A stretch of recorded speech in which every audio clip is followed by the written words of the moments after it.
हमारे चंदोसी के पास एक गांव है मई,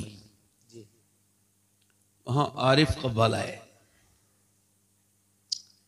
जब वो मुझे पता चला तो मैंने कहा इसका भी मैं आरिफ भाई को भी एक मशवरा दे दूं कि अब आपकी उम्र काफी हो गई है, हज भी कराए हो, कुछ शर्म भी करो। सामने एक लड़की बैठी है, उससे ये मुकाबला कर रहे हैं,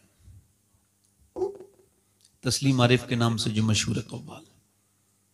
भाई आप इतने नेक इंसान हो, इतनी नातें आपने पढ़ी हैं, इतने बेहतरीन बेहतरीन वाकयात आपने पढ़े हैं, और आप ये करते हुए आपको कितने पैसे की जरूरत है? ये कव्वाला से मुकाबला करते हो, टोपी उतार देते हो, मतलब तुम मुसलमान नहीं होते उस वक्त जब टोपी उतारते हो? तो मुसलमान, और वो सब मई के लोग मुसलमान हैं, वो सब जो एक मुसलमान लड़की को बिठाल के मुजरा सुन रहे हैं उसका। मुसलमानों की ये शान है? अरे मुसलमानों की शान तो ये है, गैर मुस्लिम लड़की हुजूर के सामने आई, उसके सर पे दुपट्टा नहीं था, हुजूर ने फरमाया लो मेरी चादर ढक दो, सलमान फारसी से कहा मेरी चादर इसके सर पे ढक दो। अर्ज की हुजूर वो मुसलमान की बेटी नहीं है, गैर मुस्लिम की बेटी है, उसका सर इस लायक नहीं कि आपकी चादर रखी जाए। फरमाया वो है तो किसी मुसलमान की बेटी नहीं, मगर है तो किसी की बेटी। सलमान तू उसका सर ढक दे, अल्लाह तेरे गुनाहों को ढक दे। और तुम मुसलमान मई के तुम बेवकूफ हो, जहां जहां के कराते हो सबको कह रहा हूं, और जितने उस पर राजी हैं उन सबसे कह रहा हूं, और खास तौर से उन तस्लीम आरिफ से कह रहा हूं, मुसलमान हो, सुन्नी हो, हुजूर से इश्क रखते हो और बेहयाई करते हो सीधी सीधी, नाच गाने देखते हो सीधे सीधे। मेरी मां अम्मी आयशा कुरान पढ़ रही है, तवज्जो करो, कौन कुरान पढ़ रहा है? सिद्दीक की बेटी सिद्दीका, मेरे हुजूर की महबूबा बीबी सैयदा आयशा सिद्दीका। कहां कुरान कहां पढ़ रही है? मदीने में। कहां पढ़ रही है बोलो? और कुरान की आवाज छन छन के मस्जिद में आ रही है, हल्की हल्की हल्की हल्की। हुजूर ने पत्थर उठाया, जहां से आवाज आ रही वहां पत्थर लगाया, अंदर जाके फरमाया आयशा इतनी जोर से कुरान न पढ़ो कि बाहर आवाज जाए, इतनी जोर से कुरान न पढ़ो। अब मुझे बताओ, कुरान सुन जो रहे हैं वो सब उनकी औलादें हैं, वो उम्मुल मोमिनीन हैं, सारे मोमिनों की मां हैं। जो कुरान पढ़ रही हैं वो है जिसकी गवाही पाकी की कुरान देता है। सूने नूर जिसका गवाह है वो अम्मी सैयदा आयशा सिद्दीका। और सुने वो कौन है? वो सिद्दीक अकबर की बेटी हैं, मेरे नबी की बीबी हैं। उनकी आवाज आई तो मेरे नबी ने कबूल नहीं किया कि आयशा अगर कुरान भी पढ़े तो आवाज बाहर ना जाए। तो ये कव्वाली वाली क्या चीज है?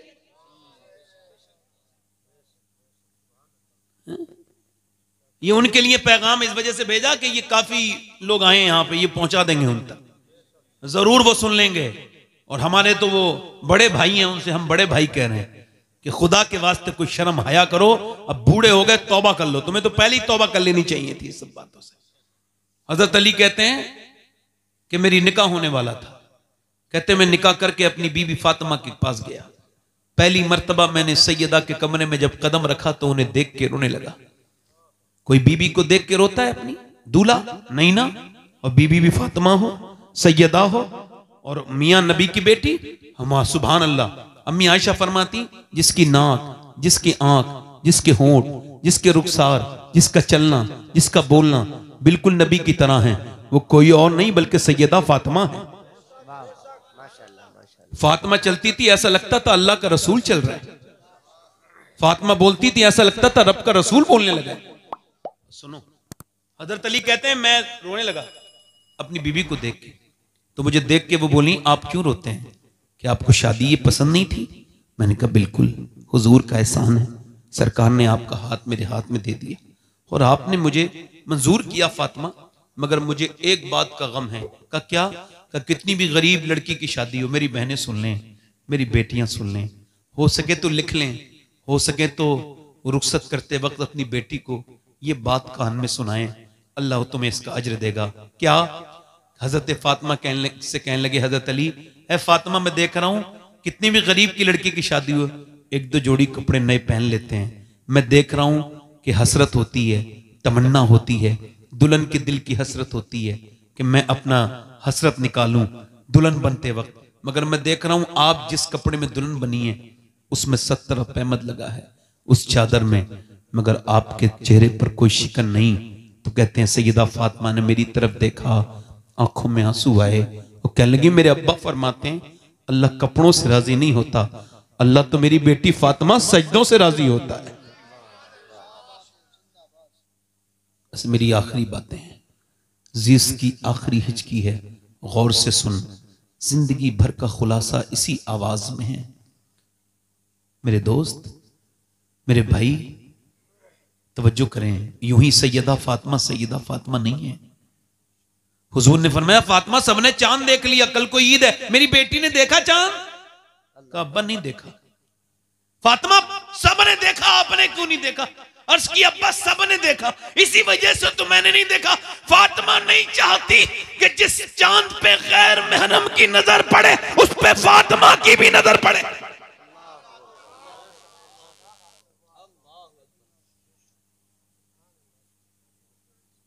हुजूर की बेटी दुनिया से जा रही है, आखिरी बात सुन लो मेरी बहन सुन लो।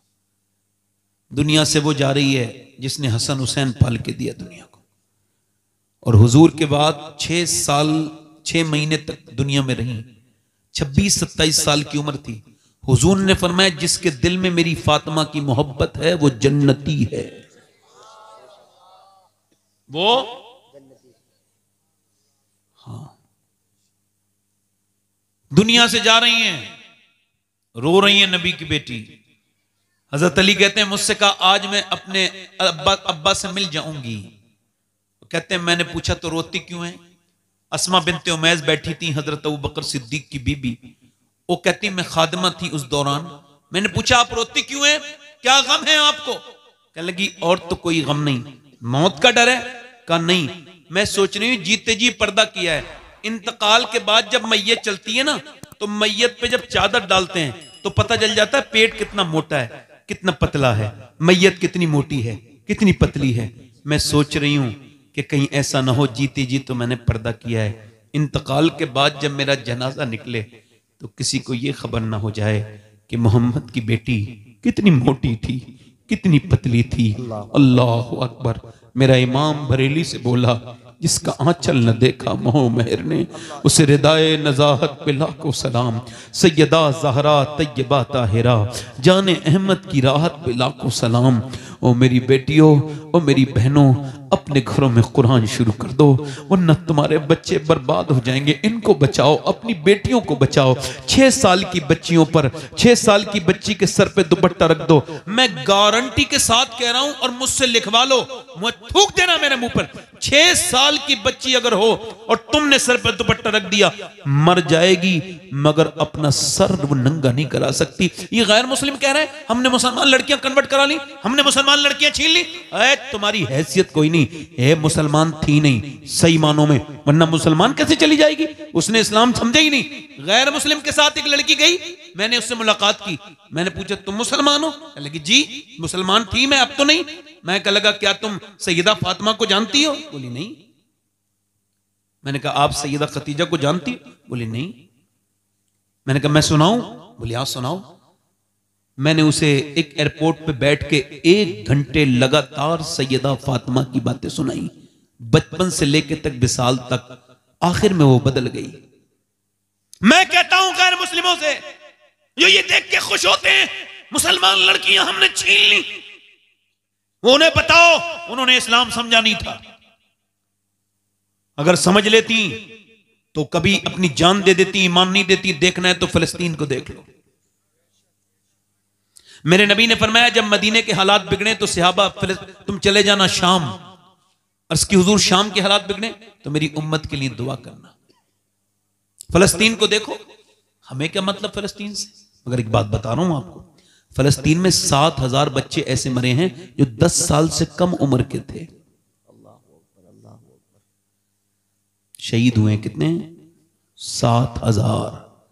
और माएं उठा रही ना बच्चों को, तो किसी का हाथ आ रहा है, किसी का पांव आ रहा है, पूरे बच्चे भी नहीं मिल रहे हैं, छोटे छोटे बच्चे हैं। अल्लाह अकबर। जरा गौर तो करो, एक एक ब्रेड पर 3-3 बच्चे लड़ रहे हैं, भूखे हैं बेचारे, उनके घर खंडर बन गए, मगर पूरी दुनिया में किसी को कोई तकलीफ नहीं। और हम तो कर भी क्या सकते हैं उनके लिए? कुछ नहीं कर सकते। सब कुछ है भी तब भी कुछ नहीं कर सकते उनके लिए। अल्लाह अकबर। मगर किसी को कोई अफसोस नहीं, मगर मेरे नबी को तकलीफ है। मेरे सरकार फरमाते हैं मेरे उम्मती के पाँव में कांटा लगता है तब भी मुझे तकलीफ होती है। ये तो उम्मती हुजूर को भूल गए, हुजूर तो उम्मती को कभी नहीं भूले। मेरे सैयदी सरकार आला हज़रत फरमाते हैं कि आज भी गुंबद खजरा में मेरे नबी अपने उम्मत के लिए दुआ कर रहे हैं, हाथ उठा के दुआ करते हैं। अच्छा लगता भी है। मदीने जब जाओ तो वहां रहो तो ऐसा लगता ही नहीं कि जैसे कोई तकलीफ है, ऐसा लगता है कि बस आसानी आसानी है, बस जन्नत ही जन्नत है, बस सुरूर ही सुरूर है, बस बरकत ही बरकत है। हाँ, वहां से जब आओ तो जरूर रूह पड़ मिचलने लगती है। मैं कहता हूं फिलिस्तीन की वो लड़कियां, अल्लाह का शुक्र है कि मैं सैयद पैदा हुआ, अल्लाह का शुक्र अदा करता हूं। इस पर मैं अल्लाह का फजल है, उसका शुक्र अदा करता हूं। और मैं जो भी हूं, जिस लायक भी हूं, मैं किसी लायक तो नहीं, मगर अगर मुझे फिलिस्तीन की लड़कियों के जूते मिल जाएं, उन लड़कियों के जिन्होंने ये बयान दिया है, तो मैं अपनी कब्र में रख के उससे वसीयत कर दूं कि ये जूता जरूर मेरी कब्र में रख देना। ये उस बहन का जूता है जिसने ये बयान दिया। वहां की लड़कियां बयान ये दे रही हैं कि हम रात को सोते हैं तो बुर्का ओढ़ के सोते हैं। कहा क्यों? रात को तो कोई बुर्का नहीं ओढ़ता। कह लगे इस वजह से जब बम गिरते हैं तो मलबे में लाशें दब जाती हैं। हम ये सोचते हैं जब हमारे घरों पे बम गिरे और सुबह को जब हमारी लाशें निकले तो वो बेपर्दा नहीं होनी चाहिए, उस पर पर्दा होना चाहिए। मैं ये बात अपनी बेटियों को बता देता, उन बेटियों को बता देता जिन्हें कॉलेजों में रह के अब पर्दे से नफरत हो गई, जिन्हें चार दीवारी से घुटन होती है। मैं अपनी उन बहनों से कहता जिन्हें दुपट्टा सर पे रखने में जो वो बेइज्जती का एहसास होता है, मैं उन्हें बताता अपनी बहन बेटियों को, उनके जो वो कहती है हम मॉडर्न कैसे रहेंगे अगर सरों पे दुपट्टा रखेंगे। मैं कहता हूं मेरी बेटियों खुदा के वास्ते वापस आ जाओ, कयामत का दिन होगा, नबी की बेटियों की कैसे हुजूर को जवाब दोगी, कैसे हुजूर की बेटी को जवाब दोगी? बताओ। मैं पूछता हूं तुमसे और मैं आपसे भी पूछता हूं नौजवानों, जरा आपसे भी जरा पूछने लगा हूं, अपनी बहन बेटियों को आपने भी कभी नहीं समझा, कभी गौर नहीं किया? आखिरी बातें मेरी ये हैं जो कि मैं अपनी तकरीर के खात्मे पर हमेशा करता हूं कि मेरे दोस्तों तौबा कर लो और मेरी बहनों आप भी आज तौबा कर लो, भी वक्त है। मैंने अपने हाथों से अपने ताया को दफन किया और मैंने अपने सामने अपने अब्बा को दफन होते देखा। मैंने अपने रिश्तेदारों को, मुझ पर यह राज खुल चुका है कि मैं भी मर जाऊंगा और मुझ पे इसमें कोई अभाम नहीं है, मुझे कोई मुझ पर खुली खुली बात है। जब मैं पैदा हुआ था तो मौत का अलार्म बज गया था। इकबाल ने कहा था हर एक मकाम से आगे मकाम है तेरा, हयात ज़ौक़े सफर के सिवा कुछ और नहीं, रोज सफर है मेरा। मैंने कितनों को मरते देख लिया। कुछ लोगों को इल्म हो जाए तो तकब्बुर हो जाता है, कुछ लोग ज्यादा दौलत पा जाए तो तकब्बुर कर लेते हैं, डरते नहीं अल्लाह से। उन्हें कह रहा हूं जो नहीं डरते। एक बार मैं कुछ खराब पीरों के खिलाफ बयान कर रहा था तो कुछ अच्छे पीरों को बुरा लग गया, तो मैं समझा यार ये इसका मतलब ये भी इसी में मुलव्विस है। मैं कहता हूं डरना, मेरे हुजूर की हदीस सुनिए, अल्लाह के रसूल फरमाते हैं मेरी नजर में सबसे खतरनाक जगह कब्र है। सबसे खतरनाक जगह किसकी नजर में? हुजूर की नजर से कुछ छुपा है? जब ना खुदा ही छुपा तुम पे करोड़ों दुरूद। हुजूर की नजर से कुछ छुपा है? जब ना खुदा ही छुपा। हाँ, उमर फारूक आजम, सब कह दो रदी अल्लाह तआला अन्हु, सब कह दो। हजरत उमर, हुजूर ने फरमाया मेरे बाद नबी होता तो उमर, मेरे बाद नबी होता तो, जल्दी बोलो, मेरे बाद नबी होता तो उमर होता। आदि दुनिया के बादशाह उमर की तरह हाकिम न पैदा हुआ उनके बाद, न होगा कयामत तक। उमर वो है, उसके इल्म का हाल यह है कि 28 आयात कम से कम उसकी मर्जी की कुरान में मौजूद है। उमर वो, मेरे नबी ने फरमाया मेरे उमर से शैतान डरता है। मेरे नबी ने फरमाया अल्लाह फख्र फरमाता है अरफात के मैदान में मेरे सहाबा पर और बिलखुसूस मेरे उमर पे फख्र फरमा रहा। उमर के जब तलवार वो मारा गया, चाकू, आंत फट गई, दूध पिया, आंत से निकल गया, और जब आंत से निकला दूध, आपने कहा मौत करीब है, मेरे सर जमीन पे रख, नहीं रखा। अब्दुल्ला बेटे मेरा सर जमीन पे रख दे, नहीं रखा। अब्दुल्ला सर जमीन पे रख दे, नहीं रखा। बेटे मेरा सर जमीन पे रख दे। तो जब सर जमीन पे रखा तो उमर ने अपनी नाक मिट्टी में रगड़ी मदीने की और कहने लगे, ऐ अल्लाह, लोग कहते हैं उमर ये है, उमर वो है, मगर उमर तो तेरी बारगाह का मुजरिम है, मोहताज है। अगर आज तूने उमर को ना बख्शा तो उमर बर्बाद हो जाएगा। मेरी मौत का वक्त है और मैं तुझसे मिलने ही वाला हूं, मुझ पे करम कर दे, मुझे माफ कर दे। बड़ी सख्त है बहुत। आपने कभी पोस्टमार्टम होते हुए देखा है लोगों को? मैंने देखा है पोस्टमार्टम देखा है मैंने। पहले वो चीरते थे उससे छेनी हथौड़ी से, अब ऐसा नहीं करते, अपडेट हो गए। अब वो ऊपर से डालते हैं और फाड़ते हुए ले जाते हैं, ग्लेंडर लकड़ी काटने वाला, ऐसे करके पूरा फाड़ देते हैं। जो भी चीजें उन्हें निकालनी होती हैं वो निकालते हैं। उसके बाद उस पर बहुत दरिंदगी के साथ वो शराब पिए हुए होते हैं और उसमें लगाते हैं टांके, और टांके लगाने के बाद फिर वो दे देते हैं। कभी किसी पोस्टमार्टम वाली बॉडी को गुस्ल दे के देखना। मैंने जिंदगी में कई बार ऐसा किया है। जब किया है, मैं गुस्ल देता हूँ मुर्दों को, अल्लाह का शुक्र है। उसकी वजह क्या है? जब मेरे दिल पे मैल बढ़ जाता है तो उसका मैल हटा के अपने दिल का मैल हटा लेता हूँ। तो वो जो है ना, वो अब तवज्जो करो, गौर करो मेरी बात पर। अब क्या हुआ कि उसको फाड़ दिया। हुजूर फरमाते हैं, जो मुर्दे का हाथ पकड़ता है ना गुस्ल देने वाला, तो मुर्दा कहता आराम से उठा, तेरे उठाने से बड़ी तकलीफ होती है। यार जब मुर्दे के हाथ उठाने से तकलीफ होती है तो मुझे बताओ, आपसे पूछना चाहता हूं कि जब वो उसको चीरते होंगे, पोस्टमार्टम करते होंगे, तो कितनी तकलीफ होती होगी। दुआ करो, ऐ अल्लाह, हम दिन रात सफर में रहते हैं, हमें पोस्टमार्टम वाली मौत से बचा लेना, अपनी रहमतों वाली मौत देना। मौत तो वो बेहतरीन मौत है कि जिसके वक्त मैं कलमा पढ़ रहा हूँ। बेहतरीन मौत तो वो है कि जब रूह निकल रही हो तो सामने गुम्बद खजरा हो। ये क्या मौत है? इधर मर गए, उधर मर गए, बगैर रब को पहचाने मर गए। कभी सोचा, कभी गौर किया आपने?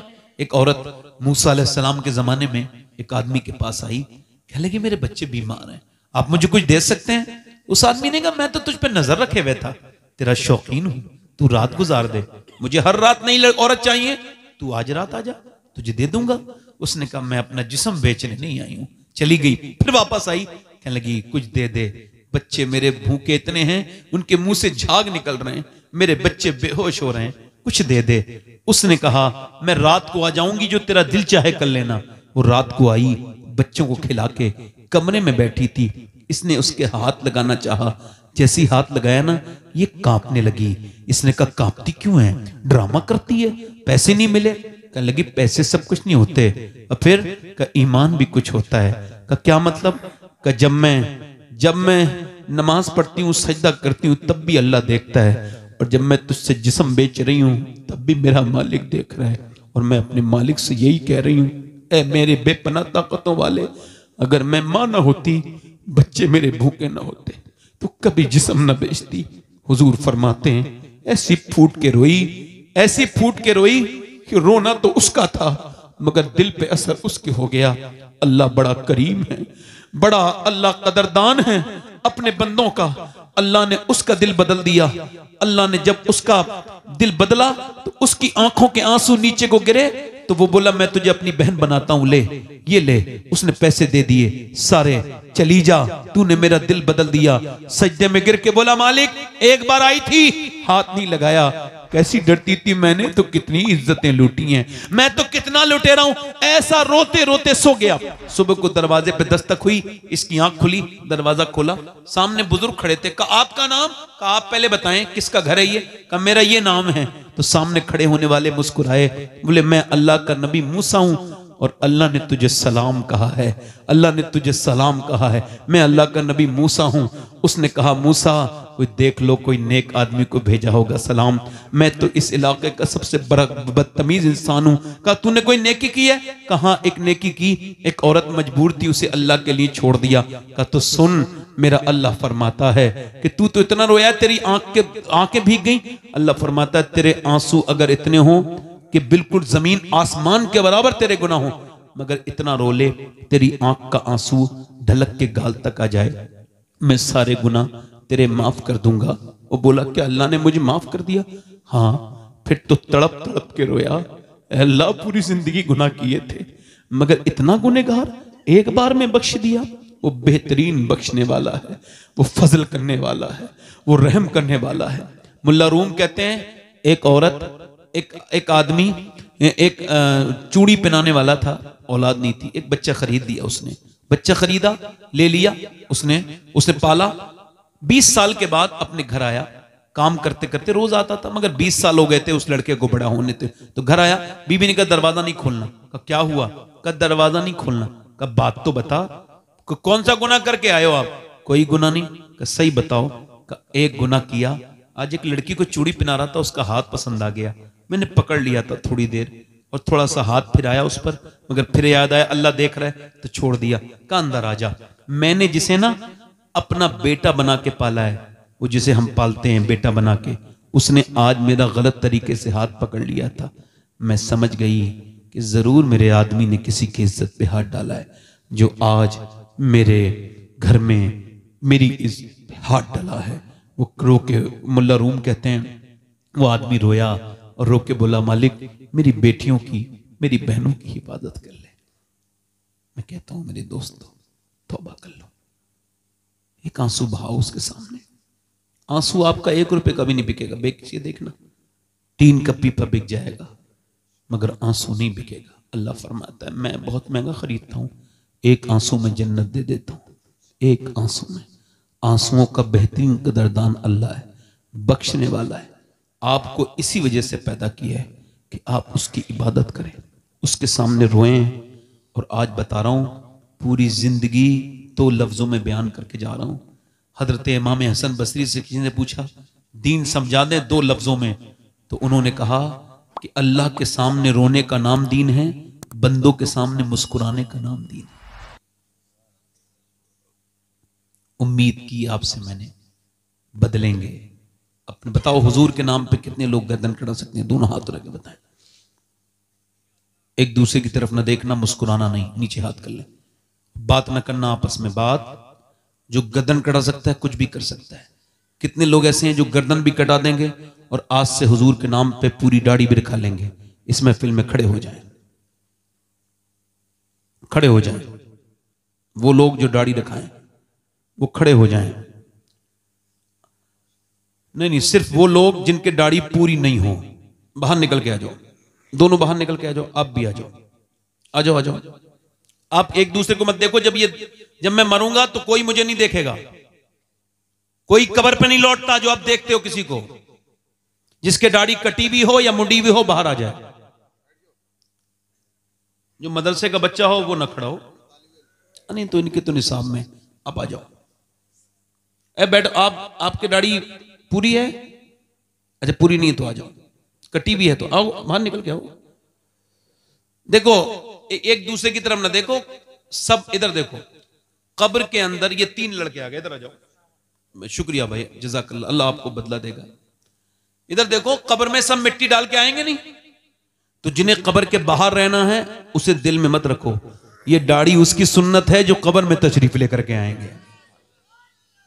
कोई 5वां आशिक रसूल है इस महफिल रसूल में? आओ। अगर किसी के साथ कोई दफन होता हो तो दुनिया के लिए मत रखाओ दाढ़ी।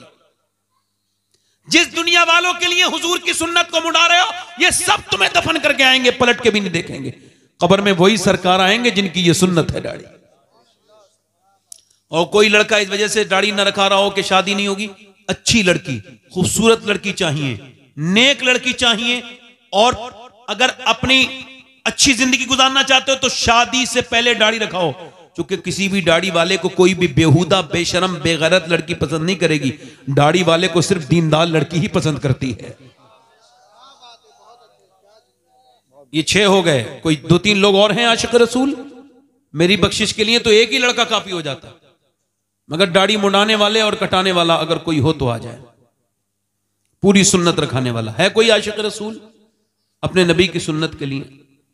आ जाओ। दाढ़ी छोटी है, ये पूरी नहीं, आ जाओ पूरी कर लेना माशाअल्लाह। देखो दाढ़ी 1 मुश्त होनी चाहिए। कितनी भाई फारूक भाई? 1 मुश्त। 1 मुश्त या 4 अंगुश्त, और वो नपेगी यहां से, यहां से नीचे नजर आनी चाहिए, ठीक है? उससे कम नहीं, ये वाजिब है, इससे कम रखना हराम है। 1 2 3 4 5 6 7 8 2 और हो जाएं तो इमाम हुसैन की 10वीं हो जाएगी। 2 जिनकी छोटी दाढ़ी हो आ जाए, मौका अच्छा है, अल्लाह आप पर फजल फरमाएगा। मेरे दोस्त आ जाएं, देर न करें, मेहरबानी करें। है कोई आशिक रसूल? 2 आशिक रसूल और खड़े हो जाएं, दीवाने। कोई है? एक और आ जाए तो फिर हमारा तो पूरी माशाल्लाह। मैंने तो 2 मांगे थे, ये 3 आ गए, सुभान अल्लाह। 11वीं हो गई गौस पाक की, है ना? 12वीं हो गई, सुभान अल्लाह। तो वो 12वीं भी सुन्नी करते हैं। मगर नौजवानों एक बात याद रखना, देखो मैं कोई दावा नहीं कर रहा हूं, मगर चूंकि ये हुजूर की सुन्नत है, इस वजह से ये तुम्हें वादा कर रहा हूं, अगर आप अपनी दाढ़ी पे कायम रहे तो मदीने से मदद देखा करोगे, मदीने से मदद होगी तुम्हारी हमेशा। याद रखना, याद रखना, मोहब्बत हुजूर से करो। आज तक हर किसी का आशिक मजनू होते देखा, जिसे लैला नहीं मिली वो मजनू हो गया, है ना? और कभी कभी लैला मिलके भी मजनू बना देती है। एक आदमी पागल खाने में गया ना, तो एक आदमी कह रहा था लैला लैला लैला, क्या हुआ कि लैला नहीं मिली। आगे बढ़ा, आगे बढ़ा तो एक आदमी फिर कह रहा था लैला लैला, का ये भी सेम कैसे? का नहीं, डिफरेंट है, तजाद है। इसे उसे नहीं मिली थी तो वो मजनू हो गया, पागल हो गया। इसे मिल गई तो लैला ने इसे पागल कर दिया। तो लैला का हिसाब ये मिले तो पागल, न मिले तो पागल। ऐसे की मोहब्बत में क्यों लग रहे हो? मिले तो पागल, न मिले तो पागल। मोहब्बत इसे करो, मिल जाए तो बिलाल हबशी, न मिले तो फिर वैसे करनी।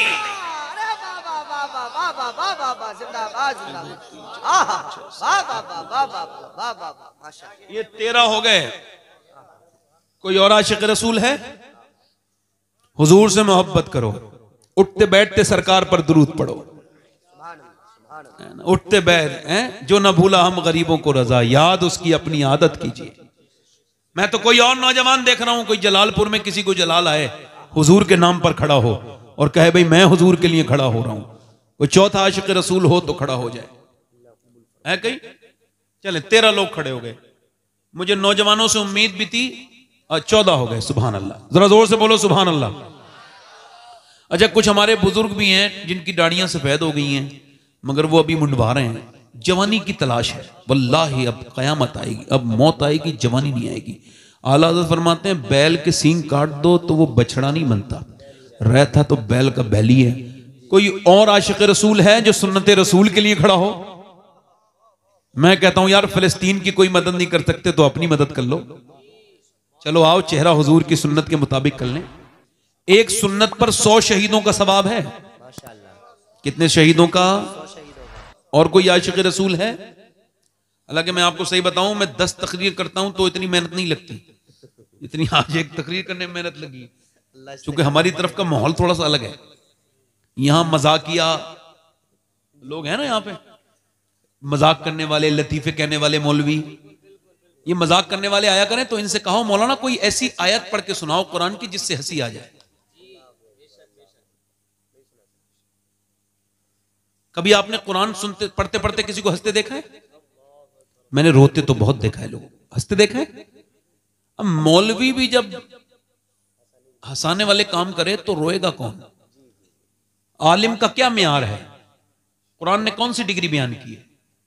कुरान कहता है इन्नमा यख्शल्लाह मिन इबादिहिल उलमा, तुम में जो डरते हैं वही आलिम है, और इल्म वाले ही डरते हैं, और जो डरता नहीं वो पढ़ा लिखा तो हो सकता है मगर आलिम नहीं है। बहुत बड़ी बात, बहुत बड़ी बात। समझ आ रही नहीं आ रही? बहुत बहुत अच्छा, समझ आ रही नहीं आ रही? हाँ, अच्छी बात। तवज्जो करो जरा।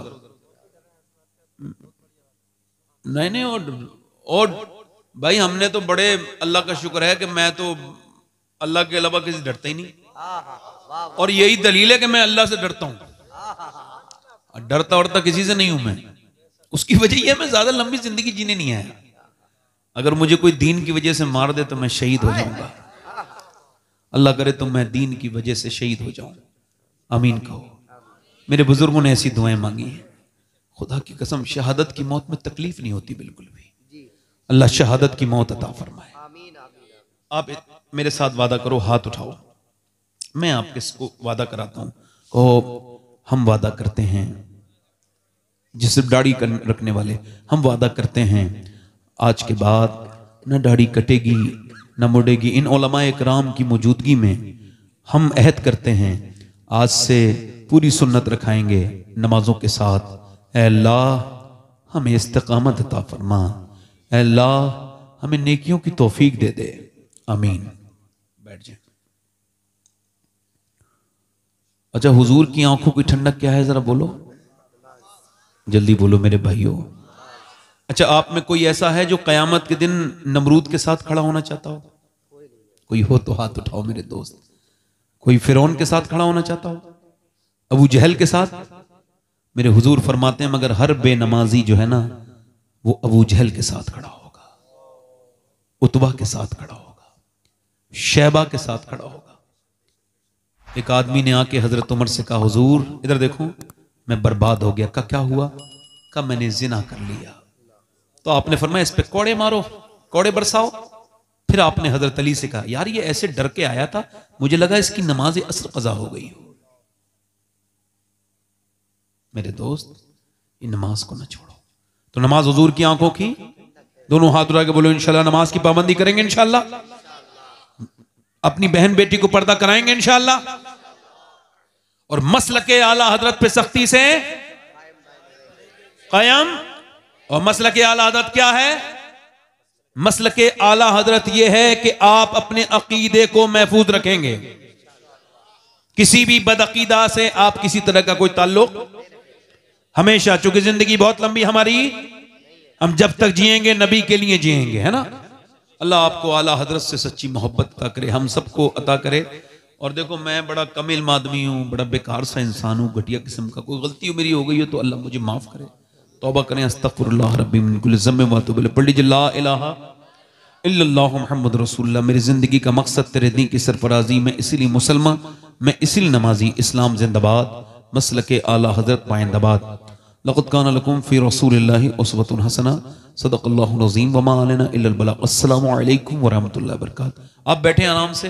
अभी हमारे साथ कारी गुलाम मुरसलीन साहब जनेडा शरीफ से आए हैं, ये भी 2-3 शेर पढ़ेंगे। और अभी आपके जो खुसूसी शायर हैं हमारे फ़ारूक भाई, वो भी पढ़ेंगे।